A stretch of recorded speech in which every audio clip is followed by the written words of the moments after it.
नमस्कार। बीए प्रथम वर्ष की सभी छात्राओं का आज की ऑनलाइन कक्षा में बहुत बहुत स्वागत है। हार्दिक अभिनंदन। आज हम गांधी जी के आर्थिक विचारों पे जो हमारी चर्चा हो रही थी उसको आगे बढ़ाएंगे। पर आगे बढ़ने से पूर्व जो हमारा संवाद था उसका सिंहावलोकन करना आवश्यक होगा। हम गांधी जी के आर्थिक विचारों पर प्रारंभिक चर्चा कर रहे थे और हम इस निष्कर्ष पे पहुंचे थे कि गांधी जी के जो आर्थिक विचार हैं वो समतावादी समाज की स्थापना के उद्देश्य से ही आगे बढ़ते हैं। पर समाज में समानता स्थापित कैसे हो, समाज में सभी को न्याय कैसे मिले, इसके लिए जो गांधी जी के आर्थिक विचार हैं वो मार्क्स या अन्य विचारकों के विचार से थोड़े अंतर हैं। क्योंकि गांधी जी के जो विचार हैं वो भारतीय परिस्थितियों के अनुरूप थे, उसमें नैतिकता का पुट था और कहीं ना कहीं वो आदर्शवादी भी थे। तो समाज में समानता के उद्देश्य लेके जो गांधी बढ़ रहे थे वो वो उद्देश्यों में समानता आप मार्क्स से भी जोड़ सकते हैं या किसी अन्य विचारकों से भी जोड़ सकते हैं। लेकिन जो पद्धति थी उस उद्देश्य समानता लाने के उद्देश्यों में, वो पद्धति अलग थी, डिफरेंट थी। हमने पिछले जो हमारी कक्षा थी उसमें हमने ये भी अन्वेषण किया था कि गांधी जी औद्योगिकरण या बड़े उद्योगों के विरोधी थे, क्योंकि बड़े उद्योग बेरोजगारी की को बढ़ावा देते हैं प्रवृत्ति को, साथ ही केंद्रीकरण की प्रवृत्ति वाले होते हैं, कहीं ना कहीं मानवीय स्वतंत्रता के विरोधी होते हैं। इसलिए गांधी जी ने औद्योगिकरण का विरोध किया और छोटे उद्योग कुटीर उद्योग धंधों का समर्थन किया। ये हमने पिछले संवाद में ये निष्कर्ष निकाल लिया था। आज अपने गांधी जी के जो आर्थिक विचार हैं उसी कड़ी को आगे बढ़ाते हुए हम गांधी जी के आर्थिक विचारों की जो सबसे महत्वपूर्ण विशेषताएं हैं उस पर चर्चा करते हैं। पहली है वर्ग सहयोग की धारणा। जैसे मैंने आपको पहले भी कहा था कि गांधी और मार्क्स दोनों समतावादी समाज यानी समाज में समानता स्थापित हो इस उद्देश्य से चलते हैं।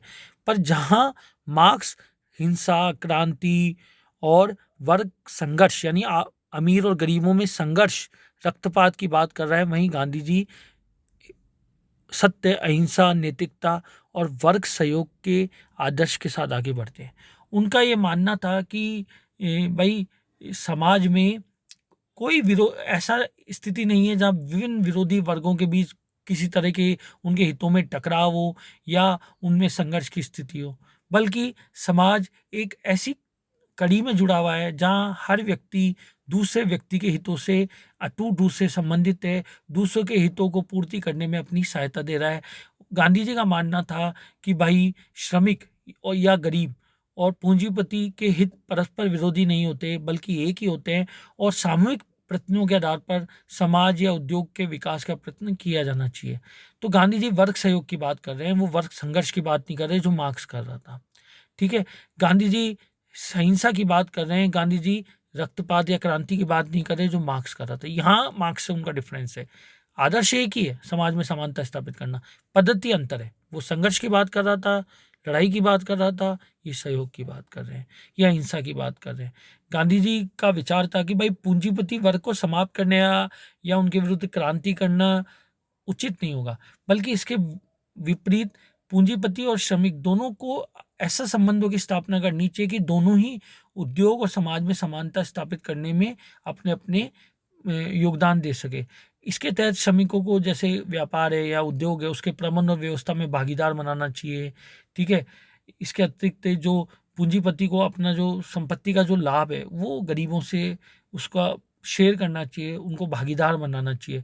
गांधी जी का मानना था कि भाई श्रमिक यदि धनिकों के संपर्क में रहेंगे तो वो उनकी बुद्धि और चातुर्य से ए, ए, लाभ उठा सकेंगे और स्वयं की प्रगति भी कर सकेंगे। इसी तरह अगर पूंजीपति अपनी लाभ का भागीदार श्रमिकों को बनाएगा तो स्वयं ना केवल वो नैतिक रूप से ज़्यादा समृद्ध हो पाएगा वरन आध्यात्मिक और उसका उद्योग व्यापार भी अधिक विकास कर पाएगा। गांधी जी एक सुंदर उपमा कहते थे कि भाई नदी के किनारे वाले व्यक्ति को उस व्यक्ति की अपेक्षा जो कि एक शुष्क रेगिस्तान में रहता है अन्न पैदा करने के अधिक अवसर मिलते हैं। उनका मानना था कि भाई मानव जीवन है उसका मूल मंत्र संघर्ष नहीं सहयोग है और पूंजीपति हो या मजदूर हो दोनों सहयोग के रास्ते से ही आगे बढ़ सकते हैं। तो गांधी जी के आर्थिक विचारों की एक विशेषता, एक मुख्य कैरेक्टरिस्टिक्स था वर्ग सहयोग की भावना, यानी अमीर और गरीब, मजदूर और मिल मालिक, इनके हितों में कोई टकराव नहीं है, कोई इनमें वैमनस्य नहीं है, बल्कि ये दोनों वर्गीय आपसी सहयोग, आपसी प्रेम, स्नेह, भाईचारा के साथ आगे बढ़ सकते हैं। दूसरा था अपरिग्रह का सिद्धांत। इसके अंतर्गत गांधी जी मानते थे कि भाई आर्थिक अन्याय और असमानता दूर करने के लिए अपरिग्रह के सिद्धांत अपनाना चाहिए, यानी आवश्यकता से अधिक इकट्ठा ना करना। गांधी जी की एक बहुत फेमस लाइन है, वो बोलते थे कि भाई इस संसार में, इस प्रकृति में सबके लिए सबकी आवश्यकता पूरी हो सके, इसके संसाधन है, इसके लिए आवश्यक संसाधन है कि भाई हर व्यक्ति की आवश्यकता पूरी हो सके, इसके लिए पर्याप्त संसाधन है, पर किसी एक व्यक्ति के लालच को भी पूरा हो पाए, इसके संसाधन नहीं है। यानी हमारी आवश्यकता तो पूरी हो सकती है, पर हमारी लालच पूरी हो सके, इतने संसाधन इस धरती में नहीं है। अतः हमें उतने ही संसाधनों का संग्रहण करना चाहिए, उन्हें इतने ही संसाधन एकत्रित करने चाहिए जो हमारी आवश्यकता के अनुरूप हो। आवश्यकता से ज़्यादा सिद्धांत हमें संसाधन हमें इकट्ठे नहीं करने चाहिए। ये बात गांधी जी ने जैन धर्म और बौद्ध धर्म से ली है। उनमें अपरिग्रह का सिद्धांत है कि आवश्यकता से अधिक एकत्रित नहीं करना। गांधी का मानना था कि भाई प्रकृति का नियम ही है कि अपनी आवश्यकता भर के लिए संग्रह करे और अनावश्यक संग्रह नहीं करे, क्योंकि प्रकृति जो ईश्वर ने जो ये प्रकृति बनाई है, उसकी जो संरचना वो है ही ऐसी कि भाई किसी भी एक व्यक्ति को कोई कमी ना हो, इतना पर्याप्त भंडार है। पर जब हम तृष्णा रखते हैं, जब हमारी आवश्यकता वैभवशाली चीज़ों की हो जाती है, जब हमारी आवश्यकता लालच में बदल जाती है, तो उस लालच उसको पूरा करने के संसाधन इस धरती में नहीं। गांधी जी बोलते थे कि हमें अपनी आवश्यकताएं सीमित करनी चाहिए, हमें जीवन के लिए जो अपर्याय है उन्हीं चीज़ों को की पर निर्भर रहना चाहिए। विलासिता, वैभव आदि चीज़ों से हमें बचना चाहिए। गांधी जी मानवीय इच्छाओं की वृद्धि से बहुत चिंतित थे। उनका मानना था कि भाई सादगी और संतोषपूर्ण जीवन ही जीवन के लिए आवश्यक है। तो आप आज हमने अपरिग्रह और वर्ग सहयोग की बात कर ली, पर जो गांधी जी के चिंतन में जो उनका आर्थिक विचार थे, उसमें जो सबसे महत्वपूर्ण धारणा थी वो प्रन्यास की धारणा या ट्रस्टीशिप का जो उनकी थ्योरी थी, ट्रस्टीशिप का जो सिद्धांत था वो थी। देखिए, आर्थिक समानता की स्थापना कैसे हो, इसको लेकर मार्क्सवाद और लोकतांत्रिक समाजवादियों ने अपनी अपनी थ्योरी दी है। मार्क्सवादी ने बोला है, मार्क्स ने कहा है कि भाई जब सरवारा की क्रांति होगी तो जो व्यक्तिगत संपत्ति है उसको समाप्त कर दिया जाएगा और उद्योग धंधों पर सार्वजनिक स्वामित्व इकट्ठा किया जाएगा, स्थापित किया जाएगा। लोकतांत्रिक समाजवाद बोलते हैं कि भाई सार्वजनिक स्वामित्व और सार्वजनिक हित में उत्पादन, वितरण और विनिमय की व्यवस्था को तो बढ़ाया जाए, पर लोकतांत्रिक पद्धति से बढ़ाया जाए। गांधी जी की धारणा इसके विपरीत है, क्योंकि जब तक संपत्ति का पुनर्निर्धारण नहीं होगा तब तक समाज में समानता नहीं हो पाएगी। क्योंकि हम अभी भी देख रहे हैं कि भाई संसाधन अभी भी कुछ वर्गों में ही केंद्रित है। मार्क्स संपत्ति पर सर्वसाधारण का हक हो सके, वो सर्वसाधारण के हितों के लिए प्रयोग हो सके, इसके लिए क्रांति और रक्तपात का मार्ग अपना बताता है। तो लोकतांत्रिक समाजवादी उसके लिए चुनाव, सुधार, इसकी बात बताते हैं। गांधी जी एक अलग बात बोलते हैं। गांधी जी भी आर्थिक विषमता समाप्त करने के पक्ष थे, लेकिन वो आर्थिक समानता स्थापित करने के मार्क्सवादी या साम्यवादी ढंग प्रकार से सहमत नहीं थे, जिसमें धनिकों के विरुद्ध हिंसा, रक्तपात और क्रांति करके बलपूर्वक उनका धन छीनकर सार्वजनिक हित या स्वामित्व में उसका प्रयोग किया जाना वाला विचार था। गांधी उसके सही नहीं थे। गांधी जी का विचार था कि भाई हिंसात्मक होने के कारण साम्यवादी या मार्क्सवादी पद्धति उपयोगी नहीं हो सकती, क्योंकि पूंजीवादी वर्ग को पूर्णतः नष्ट कर देने से समाज उनकी सेवाओं से वंचित रह जाएगा। गांधी जी इसके का विचार था कि भाई सत्य और अहिंसा के आधार पर सार्वजनिक हित के लिए व्यक्तिगत संपत्ति ली जा सके तो ऐसा अवश्य करना चाहिए। धनिक वर्ग इसके लिए वो ने एक बीच का रास्ता अपनाया। उन्होंने बोला कि भाई जैसे अरस्तु ने बहुत पहले बोला था, भाई संपत्ति तो व्यक्तिगत हो, यानी व्यक्तिगत नियंत्रण में रहे। मार्क्सवादी या साम्यवादी की तरह नहीं कि भाई समाज संपत्ति का मालिक हो, यानी कोई व्यक्तिगत संपत्ति नहीं होनी चाहिए। किसी व्यक्ति को जितनी आवश्यकता उतना संसाधन एकत्रित करे, बाकी संपत्ति समाज की है। गांधी जी बोलते नहीं नहीं, फिर संपत्ति की रक्षा नहीं हो सकती। यही बात अरस्तु ने कहा था। यानी संपत्ति तो व्यक्तिगत हो, हर व्यक्ति के पास संपत्ति हो, पर उसका उपयोग सार्वजनिक हो। यानी गांधी जी का मानना था, गांधी जी की ट्रस्टीशिप सिद्धांत में ये बात नहीं थी, उसका मर्म था कि भाई धनिकों को अपनी संपत्ति को अपना नहीं मानना चाहिए, बल्कि समाज की धरोहर मानना चाहिए। यानी आपको अपनी संपत्ति को, संपत्ति आपके नियंत्रण में तो रहे, आप उसका उपयोग तो करो, आप उसका संग्रह तो करो, लेकिन उस संपत्ति को अपनी स्वयं की ना मानकर समाज की धरोहर मानना चाहिए। और अपनी जो आवश्यकता है, अपनी आवश्यकता के लिए जो धन या संसाधन आवश्यक है, वो उसको खर्च करके जो शेष संपत्ति है या शेष धन है, उसको समाज के कल्याण के लिए लगाना चाहिए। आप फिर नोट करो, गांधी जी की ट्रस्टीशिप या प्रन्यास सिद्धांत ये आर्थिक समानता स्थापित करने का एक महत्वपूर्ण थ्योरी है। इसमें गांधी जी ने कहा है कि भाई मार्क्सवादियों की तरह जबरदस्ती संपत्ति लेने छीनने की कोई जरूरत नहीं है धनिकों से, बल्कि धनिकों की मानसिकता में बदलाव लाने की जरूरत है। धनिकों को अपनी मानसिकता में बदलाव लाना चाहिए। उन्हें खुद को अपनी संपत्ति का स्वामी नहीं मानना चाहिए, बल्कि उन्हें मानना चाहिए भाई हमारी संपत्ति तो समाज की धरोहर है, हमारे पास जो संपत्ति है वो समाज की देन है, हम तो इसके ट्रस्टी हैं। जैसे आप ट्रस्ट देखते हो ना, बड़े बड़े ट्रस्ट बना लेते हो जो समाज के कल्याण में खर्च होते हैं, समाज के कल्याण में उपयोग होते हैं। तो ट्रस्ट का मैनेजमेंट तो व्यक्ति करता है, पर वो उसका स्वामी नहीं होता। ऐसे ही संपत्तिवान व्यक्तियों को अपनी मानसिकता बदलनी चाहिए। उन्हें खुद को संपत्ति का मालिक नहीं समझना चाहिए, उन्हें मानना चाहिए भाई ये संपत्ति तो समाज की धरोहर है, और खुद की व्यक्तिगत आवश्यकताओं के लिए जो संसाधन या धन आवश्यक है, वो खर्च करके जो शेष संपत्ति है या शेष धन है, उसको समाज के कल्याण और जनसाधारण की सेवा में लगाना चाहिए है। इससे क्या, सामाजिक समानता का उद्देश्य भी प्राप्त हो जाएगा और समाज में वैमनस्य भी नहीं फैलेगा, वर्ग संघर्ष की स्थिति भी नहीं फैलेगी।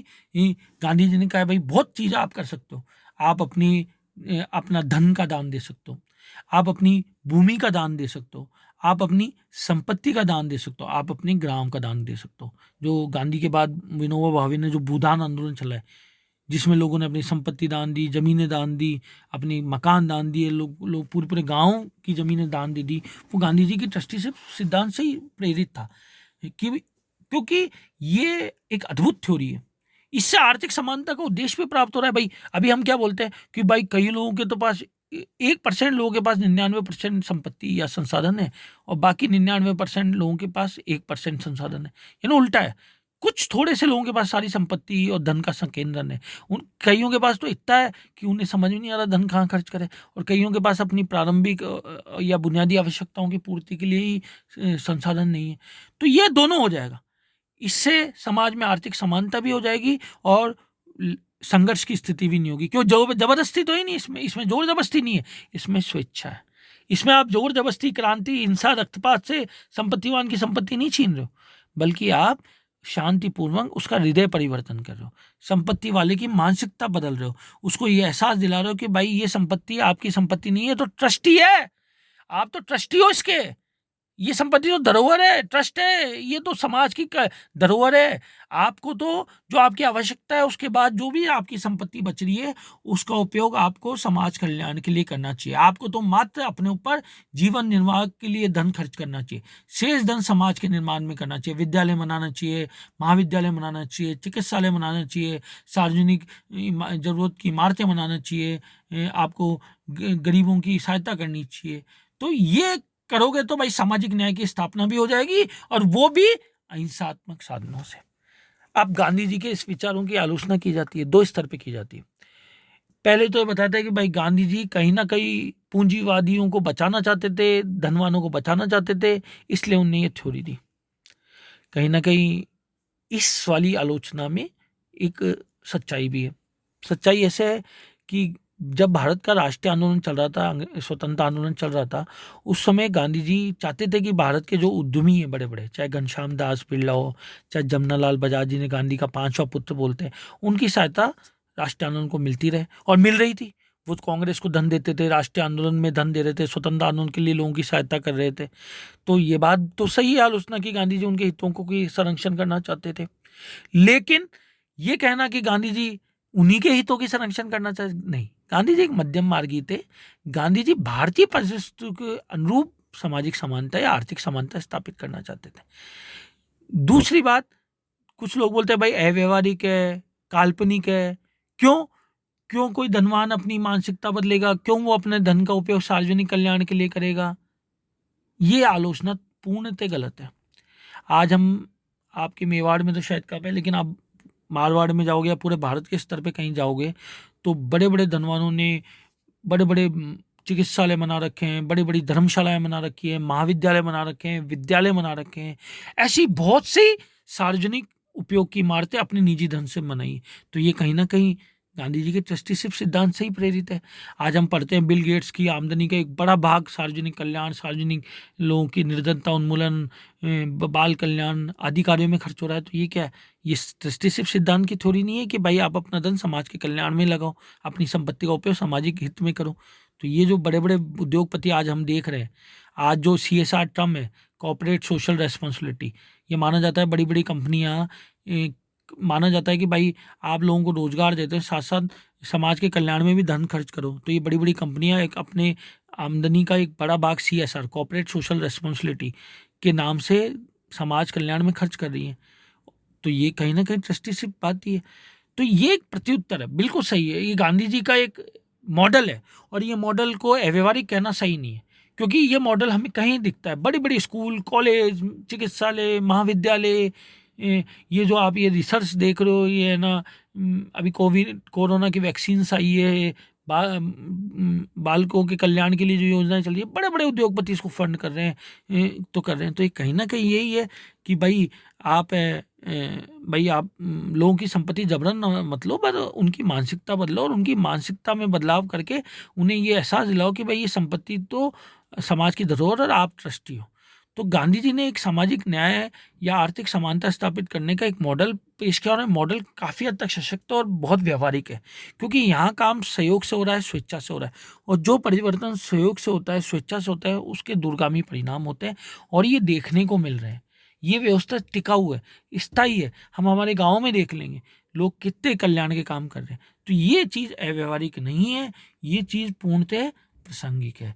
तो हाँ, आज हमने गांधी का ट्रस्टीशिप मॉडल या प्रन्यास सिद्धांत का अध्ययन किया, हमने उनके अपरिग्रह का सिद्धांत किया और किस तरह वर्ग संयोग के माध्यम से उन्होंने आर्थिक जो अपने विचार दिए हैं उसका अध्ययन किया।